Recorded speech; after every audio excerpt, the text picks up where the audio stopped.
مولانا کے کچھ ابتدائی جو شاگرد ہیں ان کے حوالے سے ہمیں آگاہ کریں، میاں صاحب کے جو ابتدائی شاگرد تھے۔ میاں صاحب کے جو بالکل ابتدائی شاگرد تھے ان میں ایک ملا صدیق پشاوری کا نام آتا ہے، یہ منطقی عالم بھی تھے۔ اسی طرح مولانا حافظ عبداللہ بازید پوری کا نام آتا ہے، یہ بہار سے تعلق رکھتے تھے اور انہوں نے وہاں مدرسہ تعلیم القرآن بھی قائم کیا تھا۔ میاں صاحب کے شاگردوں کی ہم ایک خاص خصوصیت دیکھتے ہیں کہ جو پڑھ کے نکلتا ہے وہ بڑا متحرک ہو جاتا ہے، وہ دین کی خدمت کے جذبے سے لبریز ہو جاتا ہے۔ تو ہمیں بڑے بڑے شاگردوں سے چھوڑیں، جو چند وقتی صحبت یافتہ لوگ ہیں ان میں بھی بڑے کمالات نظر آتے ہیں۔ تو میاں صاحب کے شاگردوں کی جو خصوصیت جو تھی یہ شروع کے دور سے ہی چل رہی ہے، جیسے کہ میں نے دو چار نام لیا آپ کے سامنے۔ اسی طرح حافظ محمد لکھوی کے لیے بھی ہم کہہ سکتے ہیں کہ وہ کچھ آثار ملتے ہیں کہ انہوں نے 1857 سے کچھ قبل ہی میاں صاحب سے تحصیل علم کیا تھا۔ تو اس طرح کے کچھ شاگرد تھے۔ اچھا، ہمارے پاس جو ریکارڈ ہے نا وہ میاں نذیر حسین دہلوی کی زندگی 1857 ایک بہت بڑا سانحہ تھا، بہت بڑا سانحہ اس نے بہت ساری چیزیں ضائع کر دیں، علمی وراثتیں ضائع کی، کتابیں ضائع کی۔ میاں صاحب کی بہت سی فتاوی تحریریں 1857 سے قبل کی ہیں لیکن اب وہ دستیاب نہیں ہیں، بہت مشکل سے کچھ چیزیں ملتی ہیں۔ ایک کتاب تھی ان کی دلیل المحکم فی نفی اثر القدم، جو الحمدللہ میں نے دریافت کی ہے، جو بھی کہہ لیجیے ہمیں حاصل ہوئی تو ہم نے اسے ایڈٹ کر کے شائع بھی کیا۔ تو یہ بھی 1857 سے قبل کی کتاب تھی۔ تو ان کی بہت سی تحریریں ضائع ہوئیں، ان کی شاگردوں کے ریکارڈ ضائع ہو گئے۔ اچھا، میاں صاحب رحمۃ اللہ علیہ کو قدرتی طور پہ اللہ رب العزت نے بڑی لمبی عمر دی، ان کے بہت سے شاگرد ان سے استفادہ کر کے گئے اور ان کی زندگی میں وفات پا گئے۔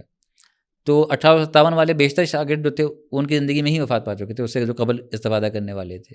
تو ان کے بارے میں ہمارے پاس اتنی زیادہ معلومات نہیں ہیں۔ بہرحال جو میں نے کتاب لکھی ہے دبستان نظیریہ، اس میں ان کے تمام شاگردوں کا استقصاء کرنے کی کوشش کی گئی ہے جو بھی دستیاب ہو جائیں۔ تو اس میں اس قسم کے بہت سارے شاگرد آپ کو پرانے شاگردوں کے نام مل جائیں گے۔ اب جیسے مولانا عبداللہ غزنوی ہیں، یہ 1857 سے کچھ قبل میاں صاحب کے پاس حاضر ہوئے اور 1857 کے دور میں یہ میاں صاحب سے تحصیل علم کر رہے تھے۔ اسی طرح مولانا غلام الرسول قلبی، قلعہ میان سنگھ، یہ بھی 1857 سے پہلے کے شاگردوں میں شمار ہوتے ہیں؟ یہ اسی دور کے شاگرد ہیں، 1273 ہجری 1857 ہی میں پڑھ رہے تھے۔ مولانا عبداللہ غزنوی 1857 کے پہلے کے ہیں، مطلب میں 1857 سے اسی دور کے ہی ہیں، بلکہ یہ ہنگامہ آرائی شروع ہوئی تو مولانا عبداللہ غزنوی اور مولانا غلام رسول نے بھی اسی دوران اسی حالات کی وجہ سے دہلی چھوڑ کر کے وہ چلے گئے تھے۔ مولانا غلام رسول نے اس زمانے میں چلے گئے اپنے دہلی چھوڑ کر کے، بعد میں ان کو سند ملی تھی، تو سند میں جو سال وہ بعد کی لکھی ہوئی ہے۔ اچھا، ایک اس کی وجہ یہ بھی تو ہو سکتی ہے، آپ نے فرمایا کہ میاں صاحب کے جو شاگرد تھے انہوں نے بہت کام کیا، ان میں ایک خاص طرح کا جوش ہوتا تھا کام کے لیے۔ ایک تو قدرتی بات یہ ہے کہ جب انسان کو توحید کی معرفت ملتی ہے اور حدیث کا مقام اس کو صحیح سمجھ آتا ہے تو قدرتی ایک بات ہے کہ ایک جوش تو اس میں پیدا ہو جاتا ہے نا۔ یہ تو آج بھی ہم دیکھتے ہیں کہ ایک بندہ جو ہے وہ توحید سے دور ہے، جب وہ توحید کی طرف آتا ہے تو اس کی دل کی کیفیت بدل جاتی ہے۔ لیکن میرے خیال یہ بھی کہا جا سکتا ہے کہ حضرت میاں صاحب بطور استاد جو ہے وہ ایک کمال شخصیت ہے، جس طرح وہ حافظ عبد المنان وزیر آبادی رحمہ اللہ جو تھے وہ ان کے شاگرد ہیں اور وہ نابینا ہیں۔ اور ایک دن وہ واقعہ، وہ میں نے لکھا بھی ہے وہ واقعہ کہ ایک روز یہ الحیات بعد الممات میں بھی یہ واقعہ لکھا ہے مولانا ابوالفضل نے، کہ اس میں ایک روز بارش تھی بڑی زیادہ اور آندھی تھی، طوفان تھا، تو جو حافظ عبد المنان جو ہیں وہ باتھ روم کے لیے جانے بیت الخلاء کے لیے نکلتے ہیں، تو دیوار کو ٹوٹول کے جا رہے ہیں، تو وہ آگے جو ہے کوئی جانور بیٹھا ہوا ہے یا اس طرح کا معاملہ تھا، بڑا مشکل ہو رہی تھی ان کو کیچڑ وغیرہ کی وجہ سے، تو ایک ہاتھ آتا ہے اور ہاتھ پکڑ لیتا ہے ان کو، وہ ہاتھ پکڑ لیتا ہے اور وہ اس کی رہنمائی پا کے چل پڑتے ہیں، وہ بیت الخلاء میں جاتے ہیں، اس کے بعد فارغ ہوتے ہیں، وہی ہاتھ پھر پکڑتا ہے، جب واپس جاتے ہیں تو اس کے بعد ان کو پتہ چلتا ہے کہ ان کے استاد مکرم تھے۔ اب آج کے دور میں یقیناً آج کے دور میں بھی ایسی مثالیں مل جاتی ہیں، لیکن عمومی طور پہ اس طرح کی مثالیں نہیں ملتی کہ استاد جو ہے وہ شاگرد کا اتنی خدمت کرنے والی بات ہے نا جی۔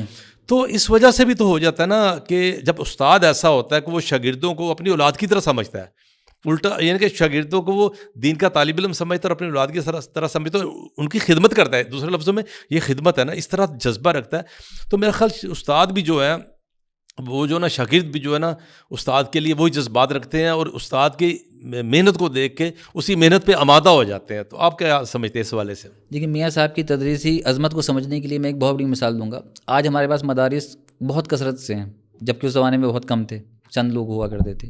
آج ہمارے پاس شیوخ الحدیث کی بھی بہت کثرت ہے، اور تلامذہ بھی جو ہیں ان کے مقابلے میں ہمارے پاس بہت زیادہ مدارس میں پڑھ رہے ہیں، لیکن ہمارے پاس سالہ سال کی اس محنت کے بعد بھی اس درجے کے علماء پیدا نہیں ہو رہے جو اس طرح اس ایک شخص نے اپنے 60 سالہ تدریسی دور میں پیدا کر دیا۔ نہ صرف اس درجے کے لوگ پیدا ہوئے، اور ان درجے کے لوگوں نے جس درجے کا کام کیا، ہمارے پاس اب اس درجے کا کام بھی نہیں ہے۔ تو میاں صاحب کی تدریسی عظمت تو انہیں کے شاگردوں میں پوشیدہ ہے۔ اب آپ نے جو بات کی نا کہ حضرت حافظ عبد المنان رحمۃ اللہ علیہ کا قصہ سنایا، ایک اور واقعہ سناتا ہوں. حافظ محمد صدیق ملتانی میاں صاحب کے دور آخر کے شاگردوں میں سے ہیں. یہ بتاتے ہیں کہ ایک دفعہ یہ انہوں نے قصہ بتایا کہ ایک دفعہ زوردار بارشیں ہو رہی تھیں, رات کا وقت ہو گیا. اب ان سب شاگردوں نے سمجھ لیا کہ آج ہمیں بھوکے ہی سونا پڑے گا کیونکہ کھانا وانا تو آ نہیں سکتا. اب بارش تھوڑی تھمی تو دیکھا دروازے پہ دستک ہوئی, تو دیکھا میاں نذیر حسین محدث دہلوی ہیں جو اپنے سر پہ کھانا پانی لے کر آئے ہوئے ہیں تاکہ شاگرد لوگ کھانا کھا سکیں. اور اب آپ سوچیں کہ ان کی بھی اچھی خاصی عمر تھی. اچھا, شاگردوں کی خدمت وہ کرنے کے لیے بذات خود متحرک رہا کرتے تھے, وہ ورنہ اپنے مستعد رہتے تھے. اب وہ چاہتے اپنے بیٹوں سے بھیج سکتے تھے, اپنے پوتوں سے بھیج سکتے تھے. تو اصل میں وہ جس درجے کا باپ اور بیٹے کا رشتہ ہوتا ہے نا, استاد اور شاگرد کا, اس کمال کا رشتہ تھا ان کا. دیکھیے یہ جو آپ واقعہ بیان کر رہے ہیں اس میں ایک پہلو یہ بھی ہے کہ کھانا میاں صاحب کے گھر سے آتا تھا. جی ہاں, بعض دفعہ ایسا ہی ہوتا تھا, اکثر ایسا ہوتا تھا, بعض دفعہ دوسری جگہوں سے بھی آتا تھا. لیکن کہنے کا مقصد یہ ہے کہ میاں صاحب اس بات کا خاص خیال رکھتے تھے اور اپنے شاگردوں کی ضروریات کو دیکھتے تھے. یا یوں بھی دیکھی جائے کہ بالفرض اس روز کھانے کی باری کسی اور کے گھر سے ہوگی تو پھر بھی میاں صاحب کو یہ خیال رہا کہ بارش ہے, موسم خراب ہے, جانے آئے نہ آئے خود اپنے گھر سے خوان لیے چلے آ رہے ہیں. یہ بہت بڑی بات ہے, یعنی کہ ایک اس میں ایک عاجزی جو ہے وہ ہے, اس میں محبت بڑی پوشیدہ ہے اپنے شاگردوں کے حوالے سے.